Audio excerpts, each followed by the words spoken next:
Welcome to the Shared Practices podcast. We have with us today a guest dentist who has been listening to the podcast for a long time, has done coaching, has done it all, and we're excited to hear his journey, his experience. So I'm going to welcome with us Dr. Simon Wu. Simon, how's it going? Good, Richard. Thank you for the invite. It's super amazing to be on this podcast. I was listening throughout my dental journey before I acquired my practice, and it would not be the same if it wasn't for your podcast. So thank you for helping all young dentists like myself. I appreciate it. Thanks, man. Well, and I'm always grateful when things turn out well. There's times where I'm like, I never want to oversell practice ownership. It's fantastic. It's also super Yes, hard and stressful, and you need to do it right. So I'm glad that our advice steered you in the right direction. definitely. There's so many hats that you have to wear, and sometimes you don't even know what those hats are until you get in it. But at the end of the day, I definitely think it's super rewarding. A lot of people say maybe it's not for everyone, and I definitely also agree with that. But at the end of the day, you gotta just look inside and see what is it that you're looking for, and then talk to people, listen to podcasts, and then figure out what you want. Well, perfect. Let's talk about that for you. Tell us a little bit about where you went to dental school and when you graduated, and when you decided, like, okay, I'm going to start looking seriously for a practice to buy. Yeah, so I graduated from University of Pacific Dugoni in San Francisco. Um, I've always wanted to, be in ownership because I remember shadowing and then, different dentists and seeing them, working with different team members and figuring out what kind of procedure they like to do and be able to make those decisions. And, graduating, I work in a DSO because I wanted to kind of get a little bit of experience under my belt. And obviously, there's times where I come into situations where I can't make that final say and dictating patients' treatment in terms of what material, what kind of quality of care I want to give. So I remember seeing there's a study that practice management, practice ownership after 7 years out of dental school goes down significantly. So my timeline was always okay. That's working at DSO. Let's learn a little bit. Maybe work in a private practice for a couple of years, and maybe own in about 5 years. So I kind of had a 5 year plans for myself graduating from dental school.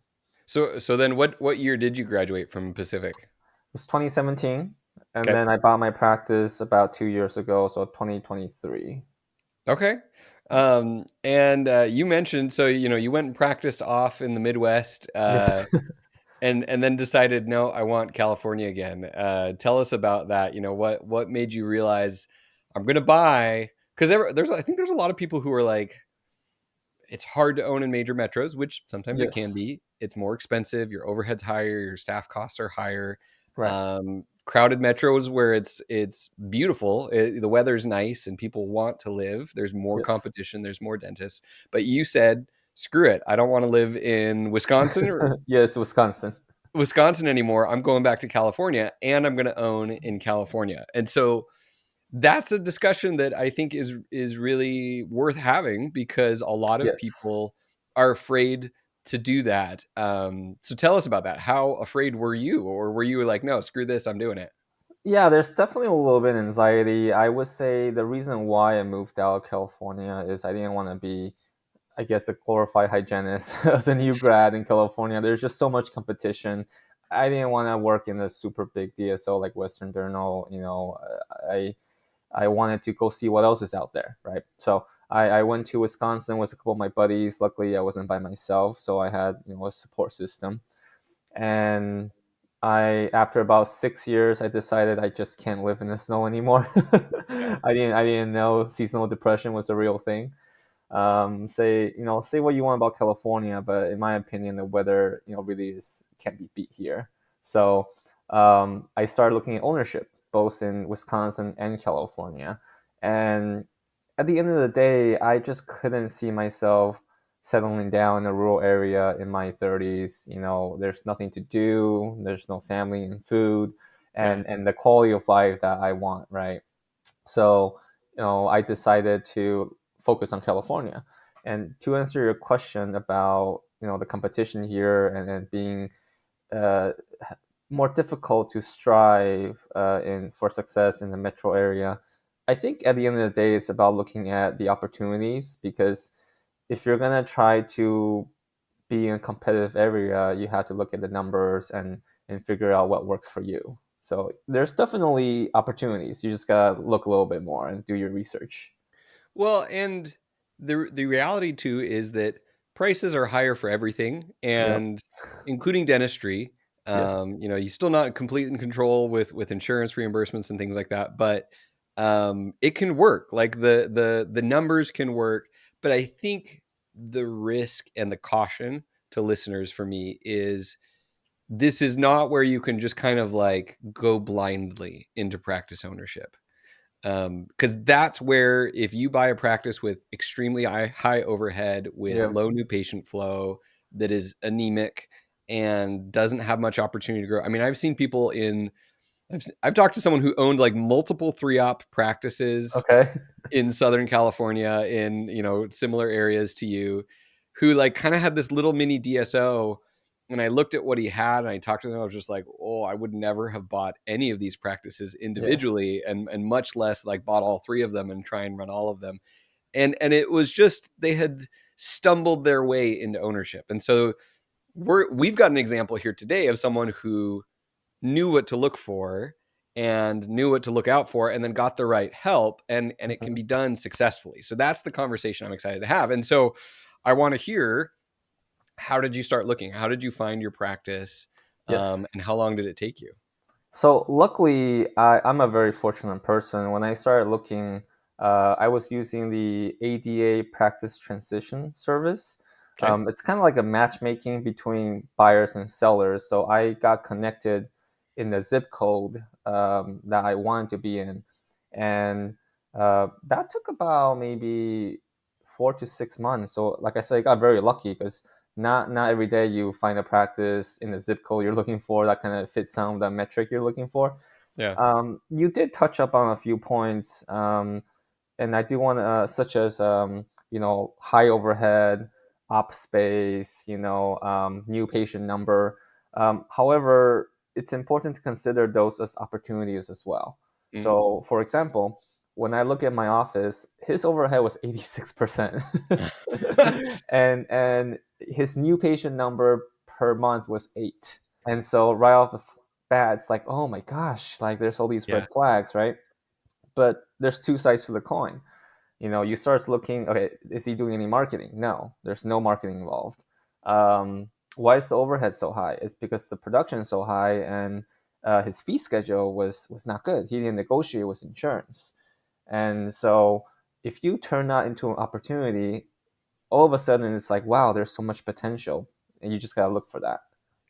Okay, so this is great. This is where and like I was saying, you having an eye to understand what's possible and discern between a trap and an opportunity. And sometimes ahead of time, you're not entirely sure. Sure. Tell us a little bit more about this practice. I mean, I think it's awesome that you used the ADA like practice match, because I feel like that's something we haven't talked about on the podcast before. There's so Yes. many of these things that if you write off like, oh, I don't want to use the ADA thing, I'm going to do this other thing. It's like, well, you found a practice through it. It can totally work. And it was pure luck because when I was listening to your podcast, like you said, we haven't talked about the ADA practice transition before. I was looking at magazines and talking with friends and finding brokers. So that was just something I stumbled upon, and I was actually invited to the ADA podcast to talk about their practice transition because they're trying to say, hey, there's something of a service here for doctors looking for sellers and buyer.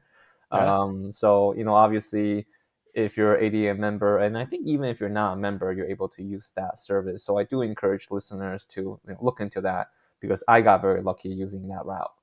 Tell us about the practice. Tell us about the number of ops, the collections, Yes. anything you remember. So one of the big opportunity I saw was he had 9 op. Oh, So okay. yeah, I was like, hey, one of the big limiting factors is the space you have, right?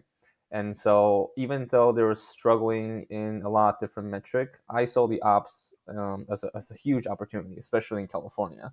Yeah. Um, the fortunately the building was for sale. At first, it was for rent, And so obviously with the fact that it's for sale, that also made this opportunity extra, sweet. Um, the dentist was not doing any. He's It's very much bread and butter. Your Hmm. fillings, your crowns. There's no ortho. There's no implant. So I understand that if I can bring extra service, there's a lot of things that can be captured. So 9 ops, building Mhm. for sale, just Yes, pure bread and butter. Fees are low compared to the area. No marketing occurring, so like potential for new patient flow. correct. Um, was there how many days of hygiene was there, or how many full-time hygienists? Yeah, when I took over, it was about 7 hygiene day a week. Okay. So that's pretty normal. I was looking around 8. One of the big things I saw was their perio department. I think was like 3% for Hmm. SRP and perio maintenance. And so right off the bat, you know that it's underdiagnosed, right? This is a classic example of an older doctor that's slowing down, getting ready to retire, underdiagnosing. And so I knew right off the bat that the payroll department has a lot of growth that can happen. Their fluoride was at like I think 5%, and we increased it to 60%, which is something that's very beneficial to the patient, but Yeah. also helpful to the practice in terms of immediate production, right? Yeah. And so I'm had a lot of help from Yeah. Share Practice, and I also did some coaching through Share Practice's program. So there was no way that I could have seen all these numbers and had that trained eye, like you said, without help, and coaching. Well, that's awesome. Let's I want to figure out did you use us, and this is where I don't know. Did you use us for acquisition like buyer services, or was it after you bought the practice that you started working with us? I used the acquisition prior, so I had Suzanne help me look at the numbers, and obviously I had a couple of my friends who are practice owner help me look at the P&L and then some of the numbers, and obviously people brought up some of the red flags, such as the high overhead and Yeah. the low collections and new patient number. But it was through that help that I was able to see a lot of opportunities and say, hey, I can write this ship and kind of transform this office. So, and how much of that was Suzanne showing you the red flags, or was it all these other people looking at it, or a combination of the two?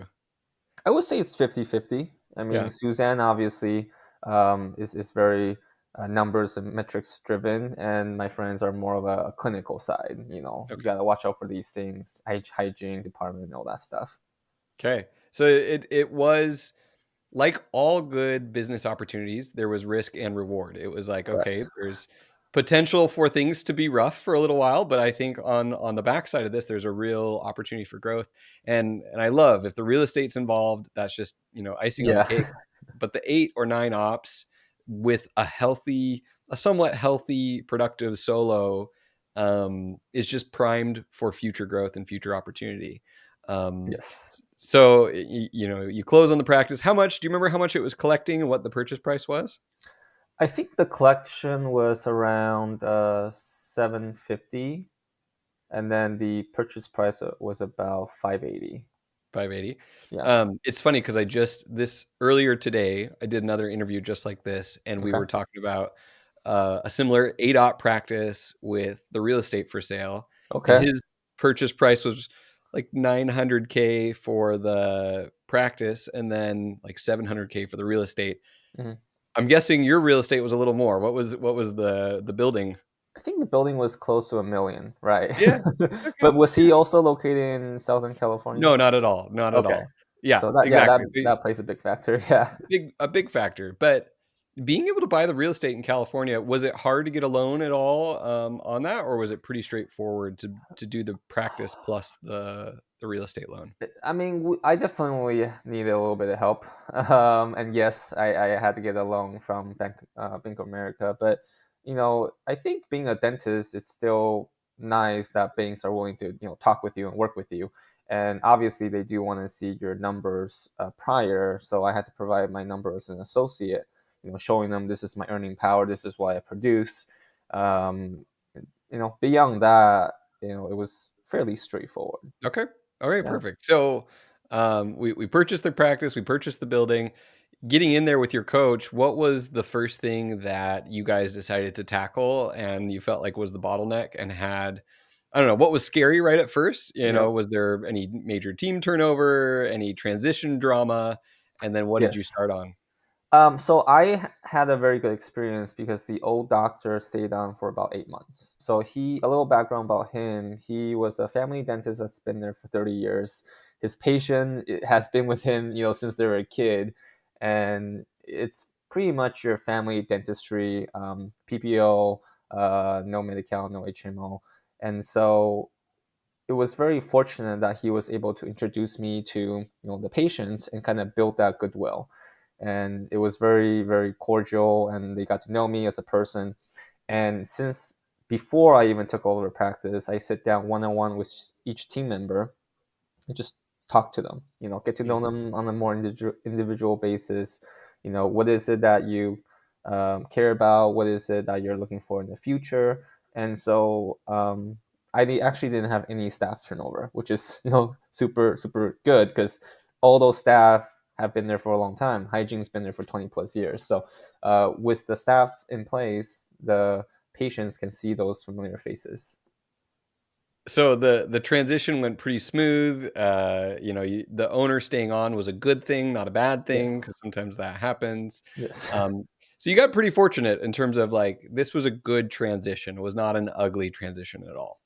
Yes, I have friends who, gosh, their office manager quit day one, Yeah, and then it's like the old dentist gave them a key and say see ya, and then he just leaves. So yeah. I would say planning is everything, right? Even before I bought the practice, when I was doing my due diligence, it's about me filling the other side out, and he's filling me out to see if this is a mutual fit, and we talk about that transition period. At first, we agreed on 3 months, right? Because we don't know how it's going to be, but because our working relationship was good, we extended that to 8. But at the end of the day, he loved his patient. It's his legacy. So I think as long as everybody kind of, you know, communicates about what they want and treat each other well, usually it ends up well. 100%. So when you started to look at the numbers, the systems, the opportunities fresh into that practice, what did you focus on first? What was most broken or most in need of getting right if you wanted to remove the bottlenecks and grow the practice? I would say two things for me. One was intraoral camera. Mm, He didn't have any intraoral camera, and that is just, as everybody know, it sells itself, right? You take a picture, you show your patient, that trust starts building, right? Because I'm a new dentist. Um, the second one for me was changing the fee. I immediately started negotiating different PPO insurance fee. mm, So, it sucks that we can't negotiate delta fees.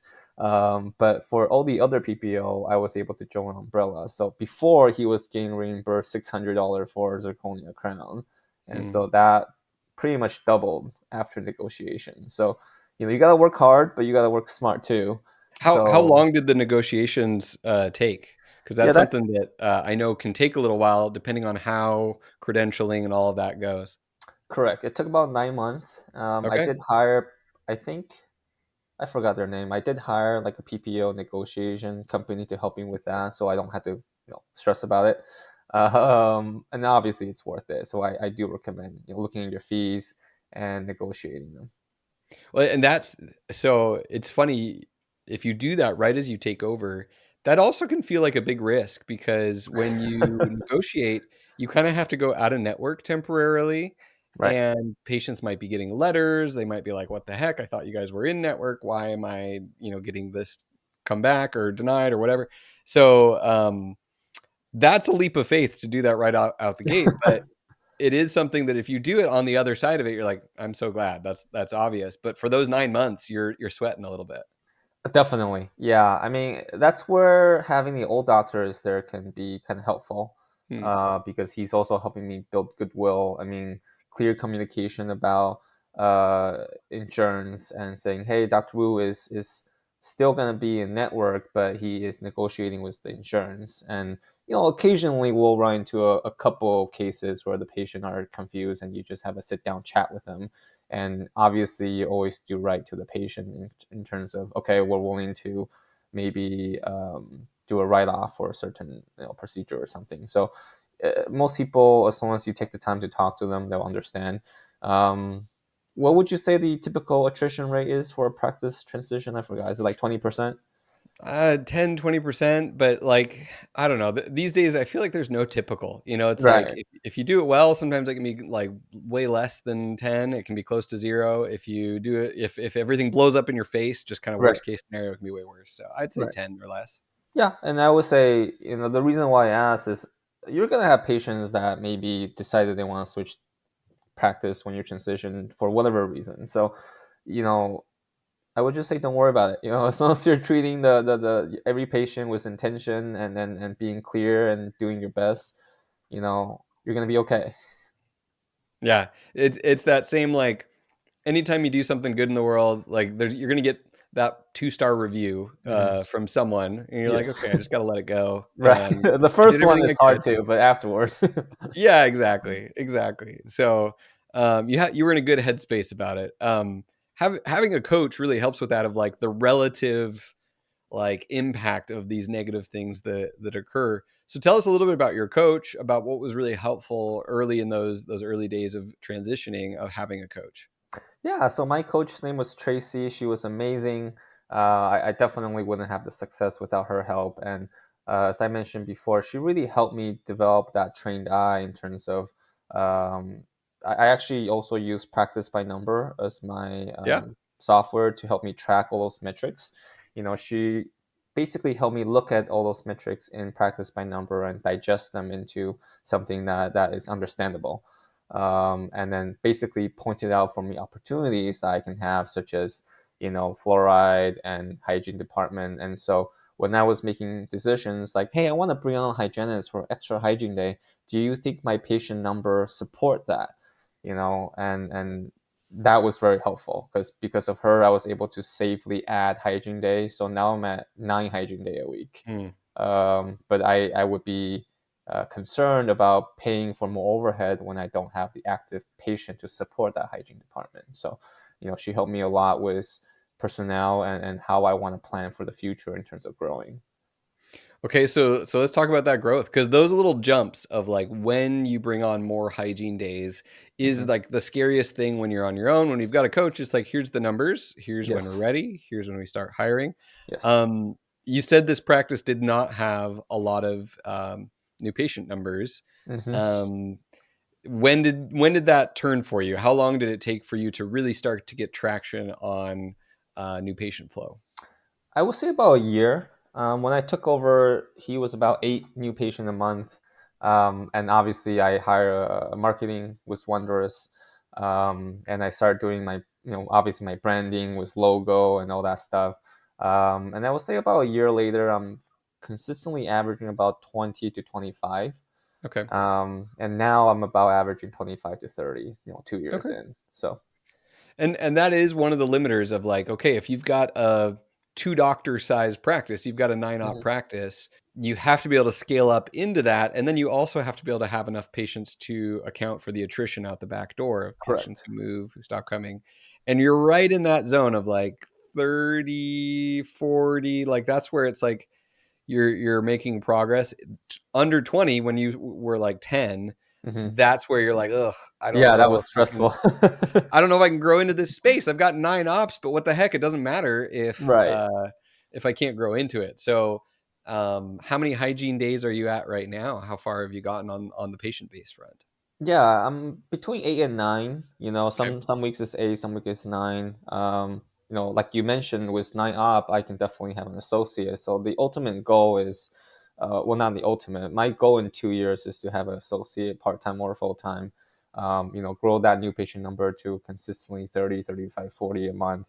So like, I can actually travel outside the country, not Yeah. be at the office. But yeah, definitely focus on marketing. If it doesn't work, switch it up, have campaigns, go out to your community. and things like that.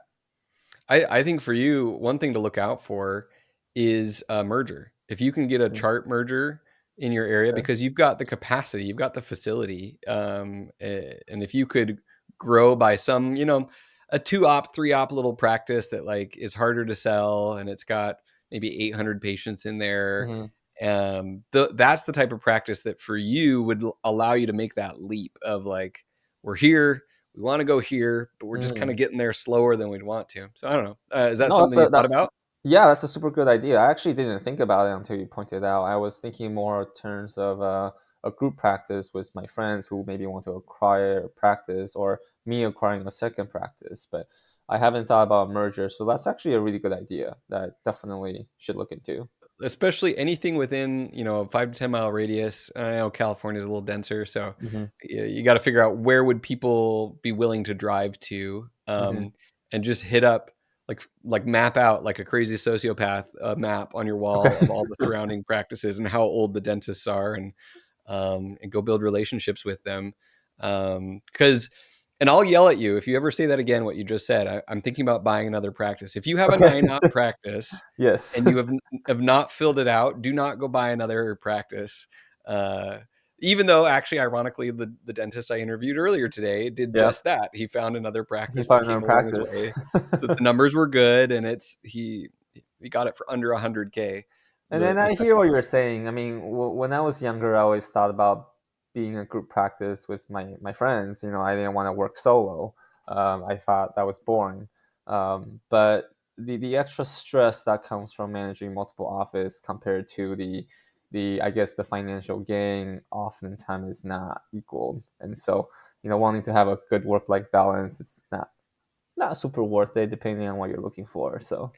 And especially going back to the earlier conversation of like the liability of California, Hmm. of higher taxes, higher rent, higher staff costs, higher all those Yes. things, and your case acceptance, your overhead, your production, because you're an owner, are higher. And as soon as you take that away, you've got an associate in an associate driven practice as your second office, everything gets squeezed and crunched, and Smaller. all of a Mm. sudden it's all problems and no profit, and you hate your life. Um, I believe you. so, anyways, my strong encouragement to you is like, stay patient on the problem of how can we increase our new patient flow to eventually get to, 10, 12, 14 hygiene days. And then in the meantime, can I find a way to leapfrog that by doing a chart merger or Got acquisition it. that way? Yeah, that's a good Um, idea. Thank you. Yeah. yeah. Because that's what I would do if I was you. I'd be scouting for people A retiring. merger. Yep. Um, how much progress have you made? So where did it go collections wise? You mentioned, remind us where it started, and Yes. then where you are now. So the collection was about 750 a year. Overhead was 87%. The Yeah, best way to drop overhead is just to produce more. right. A lot of times we're looking at that overhead. It's like, oh my gosh, that is so stressful. Where can I cut costs? I'm gonna cut benefits, and you know it's not good for the team, or maybe you're using a material that's not the best. So Right. um, so now we pretty much doubled after 2 years, Cool. and the overhead now is about 68%. Okay. So yeah, A yeah, lot more breathing space. Yeah. yes. It definitely helped, like I said, making the hygiene department stronger. So now our perio, SRP, uh, ratio, perio treatment versus regular prophy is about 30%. Yeah. Like I mentioned, fluoride increased to 50%. One of the big thing I brought in immediately was technology, right? I got a Mm. CBCT, intraoral camera. About a year later, I got a scanner, for my crowns and my clear liners. So you bring in extra procedures that you can do, such as Invisalign and implant. That's going to help fill your schedule, right? And then recently, I actually brought in a traveling OS once a month, because I have the space for it. So, I don't do sedation. I don't do a lot of like impacted third molars. There's times where a bone graft or implant I don't feel comfortable with, and so all that procedure is being referred out. It's just ton of possible production, right? And so I will encourage the doctors that have the space to maybe think about traveling OS or traveling endo once a month to kind of keep that patient in house. Because at the end of the day, all the patients like, I don't want to go somewhere else. Can I just stay Right. here? Right. So Yeah, and that's a phenomenal use of extra space is like, okay, can we make this convenient for patients? Can we keep it here? mhm. Those traveling doctors, I one of the men in Next Level Fathers in my mastermind for dentists who are losing weight, Okay. he's a traveling like exodontist and also implant dentist. So Okay. he just pulls teeth and places implants and actually will do all on four. And he's got like his own 3D printer and That's he'll amazing. he'll lug that around.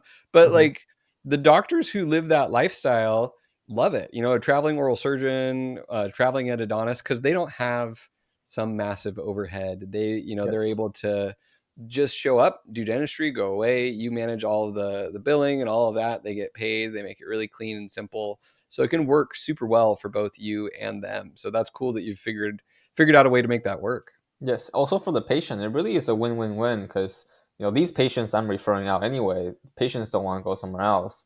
You're increasing profit, and these traveling doctors don't have to worry about overhead, like you said, or the stress of finding these patients. So it's really a win all the way around. So I actually got into the idea talking to my buddies who have a travel periodontist, Hmm. um, and I'm like, hey, this makes sense. Why doesn't everybody do this? But obviously, it depends on having the opportunity to support that. So 100%.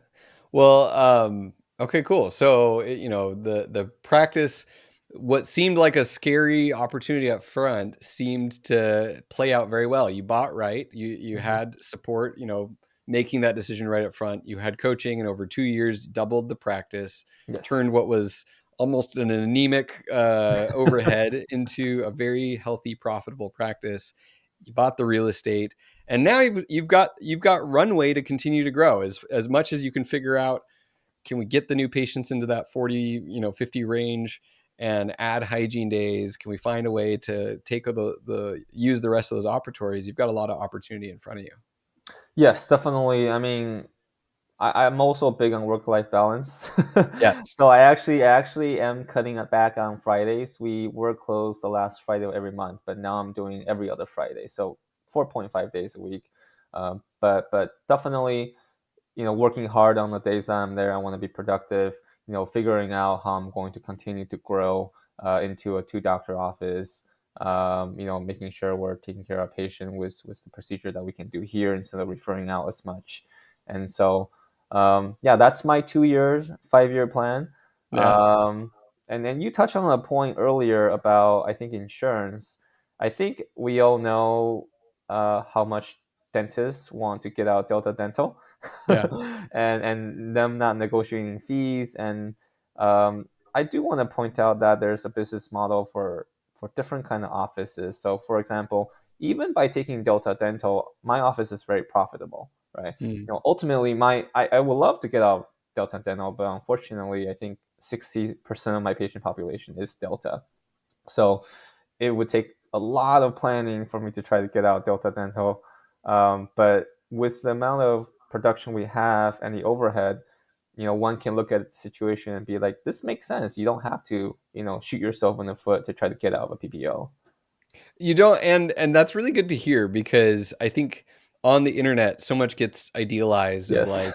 like one Facebook group owner, drops Delta and everyone's like, oh, okay, I'm gonna do it too. Yes. Um, but when 60% of your revenue and the time that you think of dropping insurance is when your supply and demand are mismatched. You've got Yes. more demand, you've got more new patients, you've maxed out your facility, and you're Yes. the opposite. You're like, I've got room to grow for days. Why the Yes. heck would I drop insurances?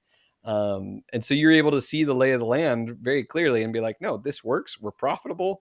Hmm. And that would be kind of like suicide for us to just Yes. cut that out and try and go it alone because that's the cool thing to do. So Yeah. yeah, like you say, you hear a lot about fee for service practices, people wanting to drop insurance. And at the end of the day, I think it's important for you to figure out what you want and obviously negotiate the fees that you can. but understand that there's different business model. You can also have a very successful Medicaid HMO offices. It really is about what your business model is. So I would say just because an office takes HMO doesn't mean it can't be profitable. But obviously you have to make contentions about, okay, maybe I spend less time with my patient, Yeah. during the day. But different models can work, and they can all be successful. So And they can work in California. So in a busy metro, in an area that might scare other people off because they think it's too competitive or too expensive. So mhm. you've given a lot of kind of perspective, and I think that's the whole reason we do these episodes is we want people to see what's possible, because we have these stories in our head that we tell ourselves, these limiting beliefs of, oh, I have to do it this way to be the most successful. But the Yes. reality is, if you're a smart business owner, if you hire help to make sure you don't go the wrong way, both buying and scaling and growing with a coach, you can practice dentistry anywhere. Like, the Yes. world is our oyster. You can be successful anywhere you want to be. And that's why having you on today, this is a different conversation than the one I had earlier today or last week. And you're giving hope to someone who's like, screw them, I want to practice in California. Like, that's what I'm all about. That's where my family is. That's where I want to live. I hmm can make it work. And if they're determined and they're patient and they do their due diligence, they absolutely can. Definitely. Yeah, yeah. Just because it's California doesn't mean you can't succeed. I mean, we're in the profession where it's kind of hard to mess up, like you said before. As long as you're doing your due diligence, you have a little bit of help, you're treating the patient well, that production and that financial profit will come. Treat your patients honestly and with good intention, and you can succeed anywhere as long as you have those items checked. I love it. No, I think we should wrap it up with that. Simon, thank you so much for coming on the show. This was a really cool conversation. Thank you for sharing our journey with our listeners. I think people are going to really, really appreciate it. Thank you, Richard. It was an opportunity, and I really appreciate you and everything you guys done for me because I wouldn't be here without you guys. So I encourage everyone who are thinking about having an ownership journey to, look into share practice and their coaching because it was tremendously helpful for me. I love it. Thank you so much. We'll Thank talk you. to you next time on the Shared Practices podcast.